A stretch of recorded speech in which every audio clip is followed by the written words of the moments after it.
আসসালামু আলাইকুম, কেমন আছেন সবাই?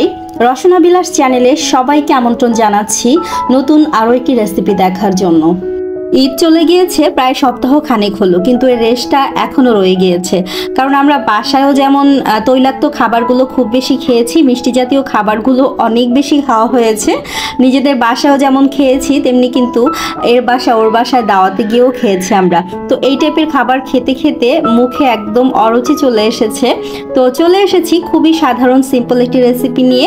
আজকে আমি আপনাদের সাথে সাধারণ একটি শাক রান্না করে দেখাবো। এই শাকটার নাম হচ্ছে পাট শাক। আবার অনেকে এই শাকটাকে নাইলা পাতা বলেও চিনে থাকে। তো যাই হোক, আমাদের আঞ্চলিক ভাষায় আমরা পাট শাক বলেই চিনে থাকি।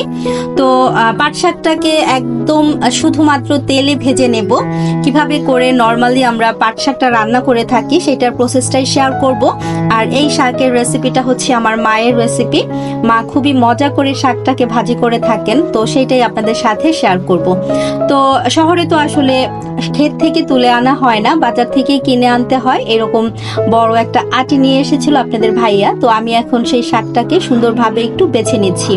গ্রামে যে পাট শাকটা পাওয়া যায় সেই পাট শাকটা আরো সাইজে বড় হয়ে থাকে। তো ভিতরের যে পাতার মাঝখানে একটা শিরার অংশ থাকে বা রগের মতো একটা অংশ থাকে, ওই অংশটা কিন্তু ফেলে দিই গ্রামে বসে যখন পাট শাকটা ক্ষেত থেকে তুলে নিয়ে আসি।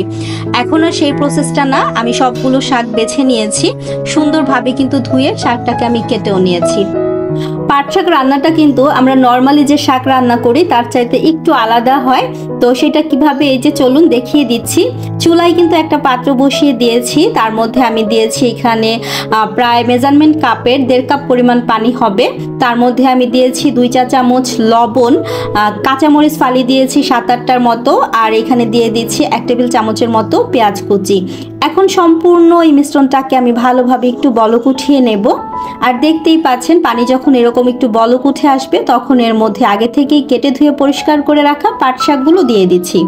গ্রামের বাড়িতে যখন পাট শাকটা রান্না করা হয় সরাসরি ক্ষেত থেকে এনে সেই শাকটা কিন্তু ধোয়ারও প্রয়োজন হয় না, কারণ এমনিতেই যখন খুব বেশি ঝড় বৃষ্টি হয় বৃষ্টির পানিতে কিন্তু শাকগুলো এমনি ফ্রেশ থাকে, ধোয়া থাকে। আর শহরে যেহেতু ভ্যান থেকে কিনে আনতে হয়, প্রচুর বালি থাকে রাস্তায়, তো চেষ্টা করবেন শাকগুলোকে সুন্দরভাবে একটু পরিষ্কার করে ধুয়ে নিতে। এরপর আমি এই যে শাকগুলো দিয়ে দিয়েছি, একটু নেড়ে চেড়ে আমি ঢাকনা দিয়ে ঢেকে একদম এই যে দেখতেই পাচ্ছেন পানিটাকে টানিয়ে ফেলেছি। এখন চলুন একটু ফোড়নে দিয়ে দিচ্ছি। চুলায় আমি অন্য একটা পাত্র বসিয়ে এর মধ্যে পরিমাণ মতো তেল দিয়ে দিচ্ছি। তেলটা দিয়ে ফোড়নের জন্য দিয়ে দিলাম আমি 3টার মতো শুকনা মরিচ। এরপর দিয়েছি আমি 1 টেবিল চামচের মতো রসুন কুচি, আরও দিয়ে দিচ্ছি 2 টেবিল চামচের মতো পেঁয়াজ কুচি। চেষ্টা করবেন রসুন কুচিটা দেওয়ার জন্য, কারণ যে কোনো শাকভাজির ক্ষেত্রে রসুন কুচিটা দিলে সুন্দর একটা ঘ্রাণ কিন্তু আসে। তো ভালোভাবে একটু ভেজে নিয়ে আমি এর মধ্যে শাকগুলোকে দিয়ে দিচ্ছি আগে থেকে সেদ্ধ করে রাখা। এরপর ভালোভাবে নেড়ে চেড়ে আমি এই শাকটাকে কিন্তু নামিয়ে ফেলবো। খুব বেশি সময় লাগবে না, মাত্র 5 থেকে 6 মিনিটের মধ্যেই কিন্তু শাক ভাজিটা আমার হয়ে যাবে। দেখতেই পাচ্ছেন এর কালারটা কিন্তু এখন পর্যন্ত ঠিক আছে। তো শাকটা যখন সেদ্ধ করবেন চেষ্টা করবেন ঢাকনা না দিয়ে সেদ্ধ করার জন্য, তাহলেই কিন্তু এরকম সুন্দর থাকবে কালারটা একদমই নষ্ট হবে না।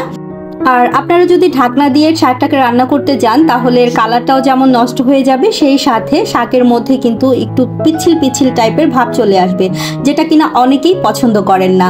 তো এইভাবে করে রান্না করে দেখতে পারেন, একদম পিচ্ছিল ভাবটাও থাকবে না, পাশাপাশি আপনার শাকের কালারটাও কিন্তু একদমই নষ্ট হবে না।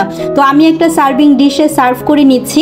অনেকে হয়তো বা ভাবছেন যে আমি কেন এই রেসিপিগুলো দেখাচ্ছি, এত সহজ রেসিপি, এগুলো তো আমরা আসলে সবাই পারি। তবে অনেকেই আছেন যারা নতুন গৃহিণী, নতুন সংসার শুরু করেছেন, ঠিক আমাদের মতো একটা সময় রান্না বান্নাটা আমরাও কিন্তু পারতাম না, তাদের জন্য, আর যারা প্রবাসে রয়েছেন তাদের জন্য। আর হ্যাঁ, পাট শাক দিয়ে কিন্তু ডাল দিয়েও চমৎকার একটা রেসিপি তৈরি করা যায়, সেটাও কিন্তু খেতে ভীষণ রকম ভালো লাগে। তো এরকম একটা শাক যদি খাবার টেবিলে থাকে তাহলে দেখবেন মাছ মাংস কোনো কিছুরই দরকার হবে না। তো আশা করছি আমার মায়ের হাতের স্পেশাল পাট শাক ভাজির রেসিপিটি আপনাদের কাছে খুব বেশি ভালো লেগেছে। তো ভালো লেগে থাকলে প্লিজ ভিডিওতে এখন পর্যন্ত যারা একটি লাইক দেননি, ছোট্ট একটি লাইক দিয়ে দেবেন আর কমেন্ট করে আমাকে আপনাদের মূল্যবান মতামতগুলো জানাবেন, কারণ আপনারা সব সবাই জানেন আপনাদের একটি লাইক এবং কমেন্ট আমাকে অনেক বেশি অনুপ্রাণিত করে নতুন একটি কন্টেন্ট তৈরি করার জন্য। যারা আজকে আমার চ্যানেলটা ভিজিট করেছেন, আপনাদের কাছে যদি আমার আজকের রেসিপিটি ভালো লাগে বা এরকম সহজ সুন্দর এবং মজাদার কিছু ইউনিক রেসিপি দেখতে চান, তাহলে আমার চ্যানেলটাকে কিন্তু সাবস্ক্রাইব করে আমার পাশে থেকে যেতে পারেন। তো সবাই অনেক বেশি ভালো থাকবেন। আজকের মতো বিদায় নিচ্ছি। আল্লাহ হাফেজ। আসসালামু আলাইকুম।